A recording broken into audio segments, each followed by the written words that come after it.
We're going to talk about the month of June astrologically. We're going to cover Saturn and Neptune. They're coming together doing a very important thing that is basically one of the biggest conjunctions of the whole entire year of 2025. So we're going to talk about them starting to come together. Also, forming a square to Jupiter. So Jupiter will be moving into Cancer and forming a square to these two planets as well, which is very important. And lots of other planetary shifts as well, including Venus, Mercury, Mars, and like I said, Jupiter. So we're going to talk about that. And one thing I noticed in the month of June is that there are a lot of planets moving from air into water. So what this says to me is if we just look at it at an elemental level, we have a lot of planets in fire and air right now, which is very yang energy. It's very extroverted. It's like communicative, action oriented. And then with those air planets moving to water, we're going to have a lot of fire and water in the sky. So this is more emotional, instinctual, intuitive, possibly a little dramatic too, when there is water and fire, creates steam. If there's pressure, the pressure can just explode a bit like a volcano. So we'll talk about the elemental balance of it all as well. Let's get into it. First, June 6th, Venus enters Taurus. So Venus loves to be in Taurus. I actually just ate some fruit out in the sun and I was like, damn, this is a very Venus in Taurus thing. It's like just really settling into the present moment, the simple pleasures of life. Taurus is very simple, which is not a bad thing. I think sometimes people can harp on Taurus for being boring or a little bit stubborn or just like, slow moving. But I think there's so much beauty to this, especially when Venus is in Taurus, because Taurus is ruled by Venus. There is this desire to slow down and to find the beauty in simplicity. Simplicity isn't a bad thing. And Venus in Taurus teaches us that we can indulge in the simple pleasures. We have this desire to slow down, to enjoy living on this earth and the gifts that the earth gives to us and how we reciprocate to the earth as well. Venus is our desires, our relationships, our finances, things that we value. So when Venus enters Taurus, the conversation shifts more to maybe finances, resources that we have, even like skills that you have too. And if you look to the part of your chart where Taurus is, you'll see where Venus is kind of bringing these desires to life. So we're focusing more on quality over quantity. Taurus knows that simplicity involves this, like there's this quality to the sensual nature of Taurus. It's like putting the lotion on your skin in the morning. It's like feeling the sun on your face. It is biting into that juicy peach on a summer day. It's like the juices, you can feel them dripping down your wrist and to your elbow. So there's this sense of like sensuality. You can smell the scents. Like right now, I can smell the lotion that's on my skin, like the coconut, the sweetness. There's just so much I think that we miss, especially when maybe even when Venus is in Aries. So you might have noticed this over the past little while, just the speed at which we move. And now that Venus is in Taurus, it can feel a little bit like a I don't know how to put words to it, but just like we're heavier. So really finding comfort in the softness of like the fresh sheets hanging on the line. And when you put them on your bed and you just like get into that bed with fresh sheets and like a clean body, it's just one of the best feelings in the world, in my opinion. Things like that. So we may also be looking at our desires financially, our own material resources, what skills we bring to the table, and how we might use those in order to gain financially. And it may not even be a financial gain. It's just like, how can I use my talents, my skills to provide joy and beauty into the world. And then on June 8th, Mercury will meet up with Jupiter at the 29th degree of Gemini. So the 29th degree is a very potent degree. It's the last degree of a zodiac sign. So when Mercury and Jupiter come together at the last degree of Gemini, there's this sense of wrapping up. There's this sense of, so Mercury is our communication, our thoughts, ideas, and Jupiter is the wise planet. It's the explorer. It's the teacher of our solar system. It's also where our beliefs lie. So there may be this final decision or this final bout of clarity that comes through, maybe even an expansion of your ideas or your communication. So this is a very quick transit, so it may even pass by without you even noticing. But if you pay attention around June 8th, just notice what insights come through. If there's any closing of a chapter, especially the chapter of the past year of Jupiter and Gemini, there is this sense of like closing the book, reaping the lessons, really noticing what you've learned over the past year in the area of your chart where Gemini is as Jupiter was flowing through. June 8th or 9th, depending on where you are in the world, Mercury will enter Cancer. Mercury in Gemini is very quick, it's very witty, it's very like it it's the person with like the quickest comebacks and you're like, how did you think about that? When Mercury enters Cancer, there is this sense of communication slowing down. It may even be more non-verbal. It's the communication through the vibes. Like when you walk into the room and you can feel what's going on without anyone even having to say anything. So there may be more intuition coming online, less verbal. You may find that even your words feel like if you're underwater and you try to speak, it's kind of just like, you know, it may even be better to find comfort in the silence because it may be trickier to find words and the silence may feel more comforting. Not necessarily saying that you have to spend this time nonverbal, but just noticing where if there is frustrations coming along, just noticing if it's necessary to say, if it's in alignment with how you feel. Cancer is a very emotional sign. It is speaking from the heart when Mercury is in Cancer. It's very nourishing, nurturing, empathetic as well. You may notice that you can feel the emotions of other people. And I think this is a really beautiful placement when we move through Mercury and Cancer, just to notice and to hold compassion and to kind of put yourself in someone else's shoes, listen, and also, yeah, listen to what's between the lines as well, the words that are not spoken.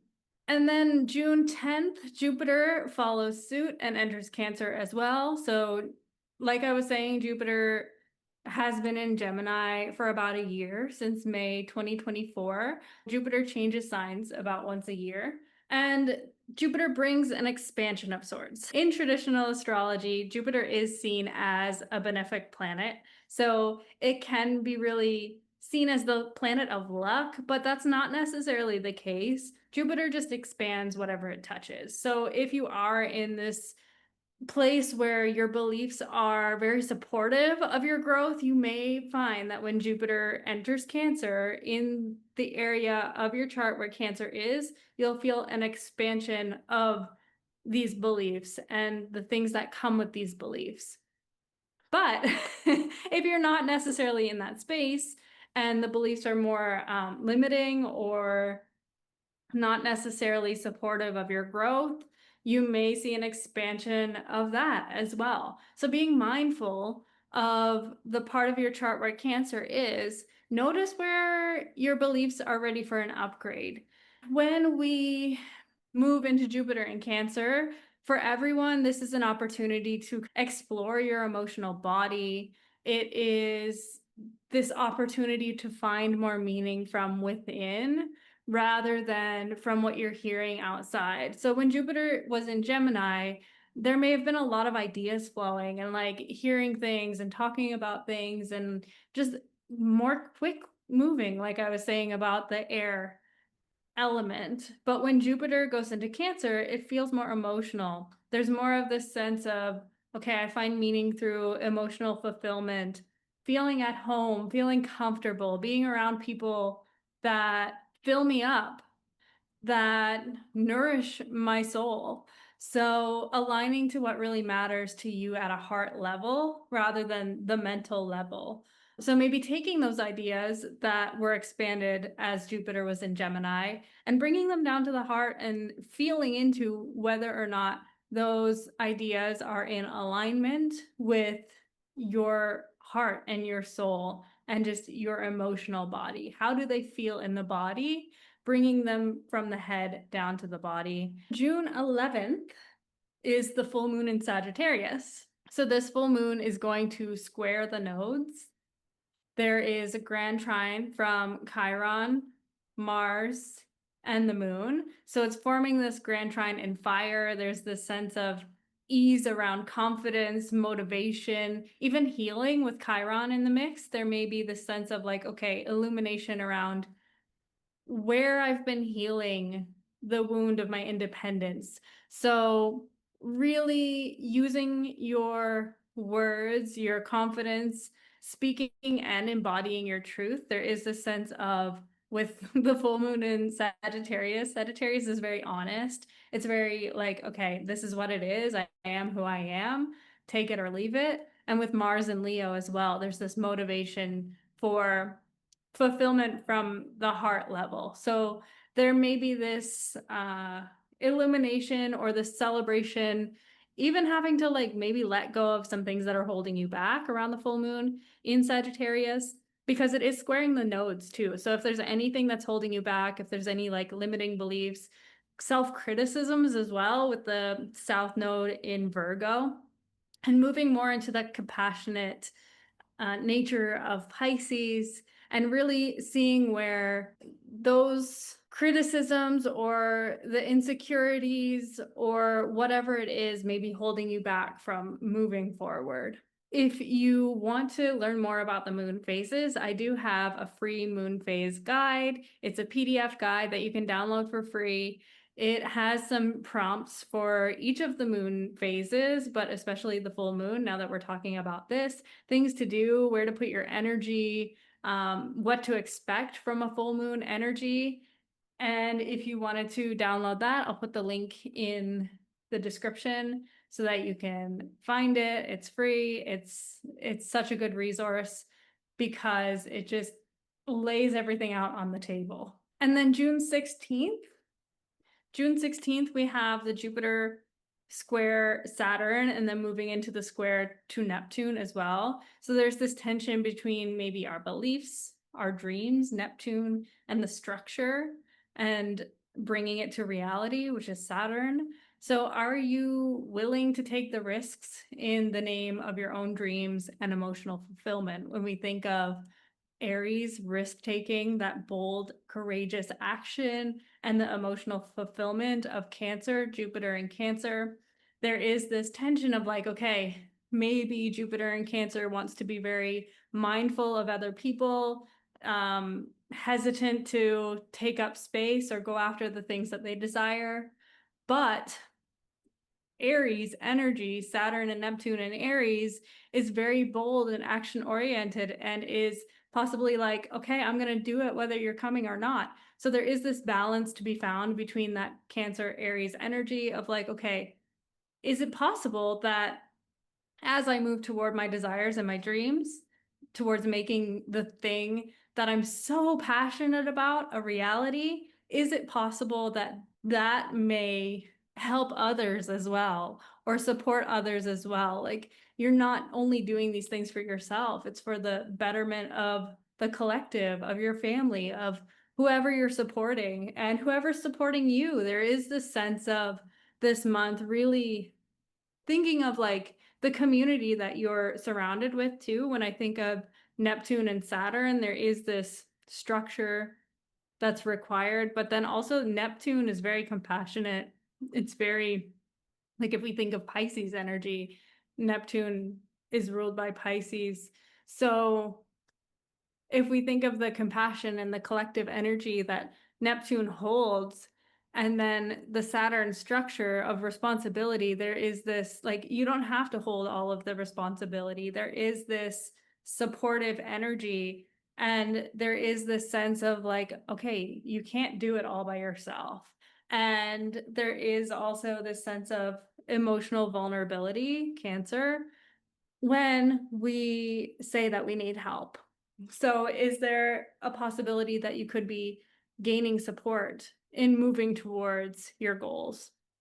So these are cardinal signs, Aries and Cancer. Action is required. Are you willing to take the risk in the name of your own dreams and emotional fulfillment? What structure is required in order to build towards that big goal? Even if you can't see the full picture, that's okay.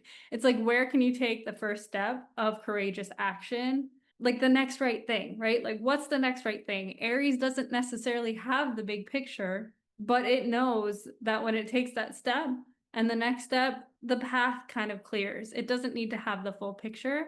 It just needs to have that instinct, that intuition of like, okay, yes, that's the next right thing, and I'm going to go that way. On June 17th, Mars is going to enter Virgo. So Mars moving from Leo, which is fiery, bold, courageous, confident, fun, flirty, and moving into Virgo on June 17th, there is this movement into Earth. So from fire to Earth. So we may feel more motivated to create systems, to organize, to get down to the nitty-gritty details. Whereas when Mars was in Leo, it's like, we don't have time for that. We just want to have fun. So you may be motivated to create more systems, create routines that support you in like those goals that we talked about with the Jupiter, Neptune, Saturn squares.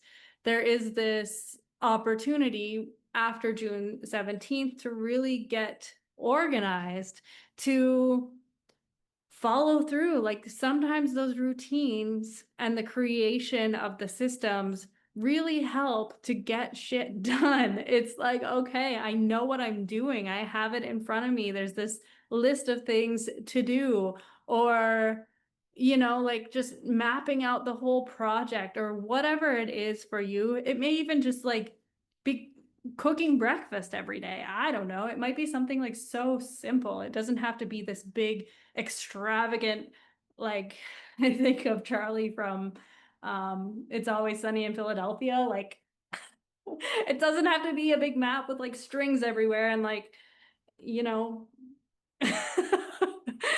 it can just be like, okay, I'm going to do this one thing every day because it makes me feel good and it sets me up for a good productive day. And productivity, it doesn't need to look like the way that we think it looks like. It can be, I don't know, it can be doing one thing. Like we don't need to optimize our whole life.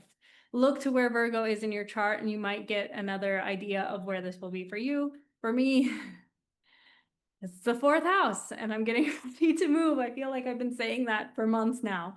But when Mars moves into Virgo, I will be organizing my home life because that's right around the time that I will be moving.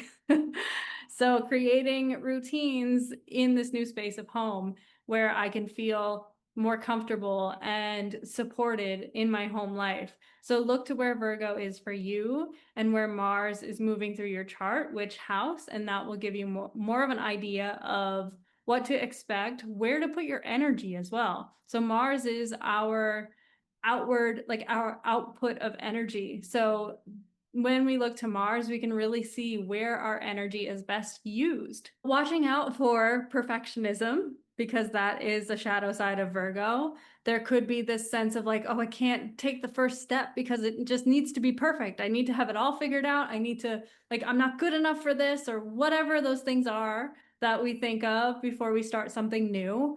You don't have to have it all figured out. Progress over perfection. It doesn't have to be perfect. We just need to take that first step. Nobody in the history of doing anything has ever had everything figured out before they took the first step. If there is anyone out there, please let me know, because I would love to see this prodigy. I would love to challenge you to find someone who had it all figured out before they even started. Another thing about Mars in Virgo is you may find motivation from just like being annoyed a little bit. Virgo can be critical, but it's critical because it cares, because it can see the potential in this thing that it's being critical about. Or if you find yourself getting annoyed at something, dig in a little deeper. Like, why is this annoying to me? Why am I annoyed right now? And what can I do about it? Rather than trying to fix the problem or fix the person, if it is in the form of a person, it's like, what can I do about this for myself in this moment? So annoyance may be a form of motivation while Mars is in Virgo. And then June 21st, the sun enters Cancer. Happy solstice. Equal day, equal night. This is the summer solstice in the northern hemisphere, the winter solstice in the southern hemisphere. So wherever you are, there is this sense of balance, of equality, of equal day, equal night. It's this recalibration point. I like to kind of think of it that way because it just feels like there's a lot of possibility on a solstice. With the sun moving into Cancer, this is the cardinal water sign. So where are you feeling emotionally motivated to take action? Again, many people don't think of Cancer as cardinal, and cardinal is an action-oriented sign. Cancer is very protective. It's like that mama bear energy, the matriarch. It's very wise, emotionally, intuitive. It is the protector. It is the nurturer. So what are you feeling called to nurture? Where are you feeling called to take intuitive action? Keep an eye out for the seasonal challenge on Substack. I put one out every time the sun moves into a new zodiac sign, and I'll offer some ideas about how you can really lean into Cancer season and to use it to your full advantage. And then on June 25th, we have the new moon in Cancer. So the new moon workshops are starting back up. We are meeting on June 25th. I will put the link in the description.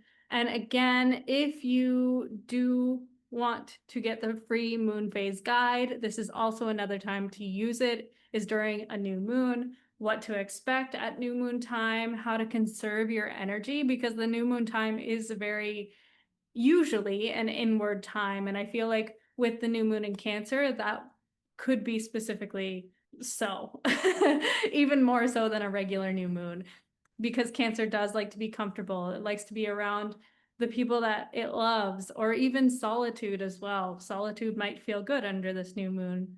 And also where to put the energy you do have. June 26th, 27th, depending on where you are, Mercury moves from Cancer, that watery, intuitive, slow, soft, emotional being of a mindset.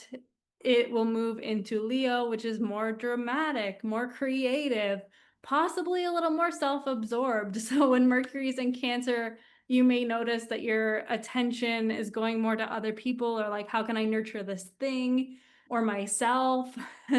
And then when Mercury enters Leo, it's more like, it can feel a little more self-absorbed. It's a great time for creative expression. So Mercury is our communication, our expression, our ideas, our thoughts. Creative writing, if you are a writer, get writing. Just tapping into that creative well, the inspiration, and the generosity. Leo is a very generous sign, and I don't think it gets that enough. It's very generous, and tapping into the generosity and how you can give back, how you can create just to create and provide something, some form of joy, some form of passion to the world. We need your creations. And on June 26th, 27th, and throughout the whole time Mercury is in Leo, this is a great time to do it. So I hope to see more creative writing on Substack or even like painting. You could paint, journal, poetry, like improv, all of these things. Leo, just like take up space. Take your place on the stage and show us what you've got. June 29th, Mercury opposite Pluto. So this is even deeper. So when we talked about Mercury entering Leo, the self-expression, creative writing, creative expression, as a whole, when Mercury opposes Pluto, there's this deep sense of focus, a sense of follow through. Pluto, one of my teachers, Deborah Silverman, used to call Pluto like a power pack. It gives this motivation that seemingly comes from the depths of the universe. I don't know where it even comes from. It's just this deep inner motivation and drive. So with an opposition, it can bring a little bit of like it can poke the bear a little bit. So if you're feeling a little bit challenged or coming up against some sort of like power struggles, thinking about your deeper motivations, your authentic expression, and speaking your truth. So really like putting it out there, being vulnerable, showing your heart a little bit, Leo, and also standing up for what you believe in, your community, the things that make you unique, the things that make other people unique. So thinking about that as well. And that's it. That is June. I didn't talk about it too much, but that Saturn Neptune conjunction, they're coming together. There is this sense of, like I said, structure and the dream or spirituality as well. So finding this balance and like working with these two energies together, how can I create the structures necessary in order to make the dream a reality? And now is kind of that time to start taking inspired action and creating those structures with Mars and Virgo too, creating the routines that are supportive. Jupiter and Cancer, really getting clear on our emotional motivations and our beliefs. Like, what do I believe and how is that informing the actions that I take in my life? And then also the full moon in Sagittarius, there may be some illumination around those next steps, the action that is needed to be taken. Or also just like I'm tired of pretending, I'm tired of like going along with everything, and I'm ready to do the thing that I said I was gonna do. So let me know how this lands. If there's any questions, let me know where you have these placements in your chart. If you need help figuring it out, I will put another link in the description for a video that can help you find where these things are happening in your chart. Let me know where it is in the comments and I will give you some insight if I can. And until next time, I wish you a good June. Bye. A lot of times, so in traditional astrology, Jupiter is seen as a benefic planet. What? Jupiter is seen